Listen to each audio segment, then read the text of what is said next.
Well, I'm joined now by three colleagues from the Parliamentary Press Gallery. Susan Delacourt, a columnist for the Toronto Star. John Ivison, a columnist for the National Post and Parliamentary Bureau Chief for Post Media. And Ian Bailey is a parliamentary reporter for the Globe and Mail. It's good to see you all. Thanks for being here. Susan, let me start with you. Parliament's back. It's day one. Still fighting over the vaccination rules and exemptions for Conservative MPs. Liberals challenging Conservatives to be more open about which MPs have obtained exemptions and perhaps looking at rules to look to try and validate whether they are justifiable exemptions. Conservatives not being so forthcoming with that information. What are your thoughts on what's happening here on day one? I think you heard a couple of speakers say this today too, is why are we still talking about this? Mr. O'Toole has been saying this issue was going to go away, and it hasn't gone away yet. We're now in the weird place of head counting and papers showing, and maybe that's a post-pandemic or a pre-post-pandemic thing. But I found myself a little exasperated too that we are still here. John, what are your thoughts on what's happening here?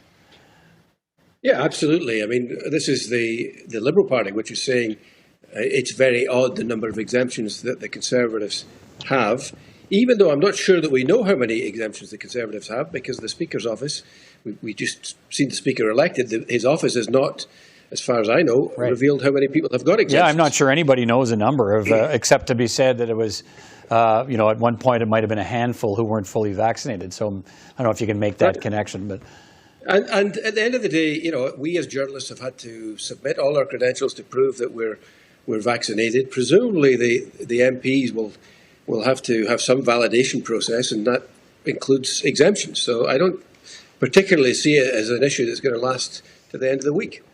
All right, Ian, they're at odds over vaccine exemptions and whether or not they're valid. They're at odds over a hybrid parliament, whether we should be back to that. Conservatives in the bloc want no part of that, but I think we expect the Liberals and New Democrats to maybe join forces and pass a motion to call for a continuing of the hybrid parliament. What do you think this friction in the early hours of this new parliament says about how much they might be able to accomplish for Canadians in the weeks ahead? Well, we'll see. There's been an election. The parties have been out there on the hustlings, battering each other away, and now they're in the House doing business. We'll see what kind of cooperation plays out in the next few weeks in the time left before the Christmas break. One reason I think that questions remain about vaccination is that a lot of questions haven't been answered. Today, Conservatives were being asked very basic questions about vaccination, who's vaccinated, how many members were vaccinated, exemptions, and the information was, shall we say, incremental in coming out. As more information comes out, maybe there will be less questions asked. But that remains to be seen. It remains to be seen how that part of this is going to play out. And obviously there are a lot of moving pieces in Parliament in this first week and then in the weeks ahead before the Christmas break. Susan, the Liberals have a new House leader in Mark Holland who's vowing to get their 4 priority bills passed by Christmas. Bills to extend pandemic benefits, protect health workers, expand paid sick leave, and ban conversion therapy. It looks as if you'll have, it seems to me at least, a mostly willing partner in the NDP again. But how likely is it that we'll see some sort of working arrangement between the NDP and the Liberals to move the Liberal agenda along?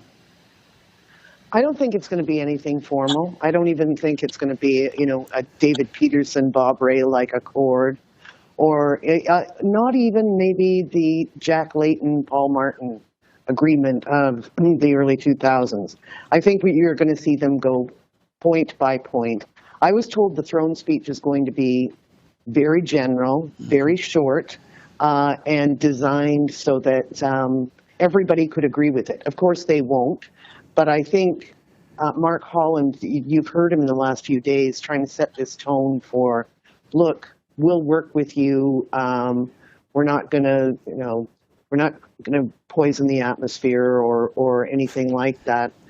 I think among the public, there's a very low tolerance for games right now, but that's not stopped the politicians before. So I don't think you're going to see any formal agreement between the Liberals and NDP, but I do think, for the sake of what they promised during the election, maybe a little bit of cooperation. Ian, you were writing on this today, Jagmeet Singh, and what he hopes to, how he hopes to be able to work with the Liberals. What did you take from what he had to say today, and where do you think that's headed? Well, he was pretty emphatic in saying he'll support legislation that does good things for people and avoid legislation that, in his view, does bad things, such as affecting benefits for folks who need them. Mr. Singh was also pretty emphatic in saying that there is no deal. He did not seem today like a guy who was going to be signing any deal or any kind of agreement at all with the Liberals. I think Susan is absolutely correct in forecasting that it'll be point by point. I imagine on some of the issues that are up on Mr. Holland's legislative to-do list or like conversion therapy are things that the NDP will be quite supportive of getting done in the weeks the House is sitting.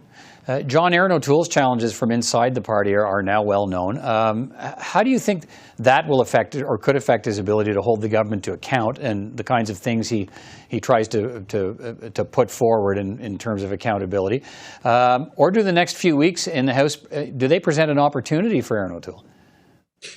Yeah, I think they do. I mean, I think that there is grumbling in the membership. There are MPs who are unhappy, but he's tried to broaden that tent by bringing back a whole bunch of people who supported Peter MacKay into critic positions. I think the caucus is united that they want to hold the government to account and they want to move on and want to appear as if they are a viable alternative. And I think that we will see, clearly they're going to talk about the economy, they're going to talk about inflation. And I think the real contentious issues will come when the government tries to bring back C10, the broadcast regulation that seemed as if it was going to bring Netflix under the CRTC's regulation. And then the online hate bill, which I think is going to be a very tricky one for the government. You know, while people are concerned about online harms, they are also worried about a government regulator which decides what is acceptable and not acceptable on social media. And I think that these are the kinds of things that present opportunities for the Conservatives. Susan, you touched on the speech. Let's turn our attention to that in the few minutes we have left. You touched on the speech from the throne and expectations. They are typically, for the most part, sort of broad brush aperçus of what to expect in the weeks ahead and fall. And I think it was all sort of played out in the election campaign and promises made there and since.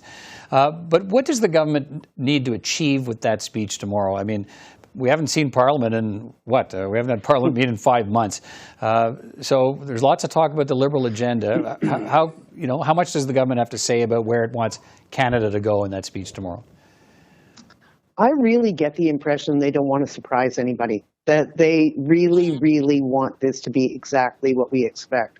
To what John was talking about, I actually wrote today, I'm intrigued by how much those protests during the election campaign influenced what the Liberals are thinking. They can't have seen, those protests during the campaign and not have stronger views. One is about, the protests outside hospitals.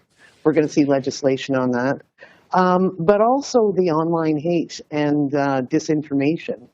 One would think that after seeing, how ugly the campaign got at certain points, that the Liberals would have sharpened views on that.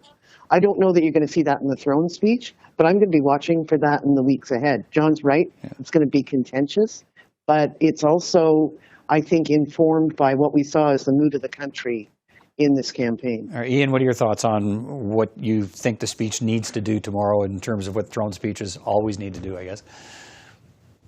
Well, it'll lay out the government's agenda. I mean, in these last minutes, I got to say one thing I'll be watching for. One striking thing was sort of agreement between the Liberals and the Conservatives on assisting British Columbia.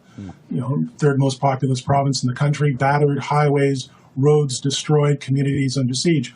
It's going to be interesting for me to see if the government, the opposition, in Ottawa, what can be done to expedite assistance to get to provide some assistance to British Columbia, a province that's really hurting at this time. And that's what I'll be watching for. I'll be watching for what it says in the throne speech, but what's done on that in the weeks ahead. And I think we're going to get, I won't be surprised if we had an emergency debate in the House of Commons in week one here about the situation in British Columbia. John, quick final... The NDP and the Conservatives are calling. Exactly, yeah. John, your final thoughts on what you'll be looking for tomorrow? Yeah, well, I think, as Susan said, a lot of it's predictable. We've just had a general election, after all, and we've got, the Liberals have got a platform there, which is essentially going to be the throne speech, I think, in other words. We've also got a budget which promised to spend $100 billion just last March or April. So a lot of this stuff is still in train. I don't expect to see anything too much that is new. The one wild card which I think we should all keep an eye on is the situation with the Coastal GasLink pipeline out west.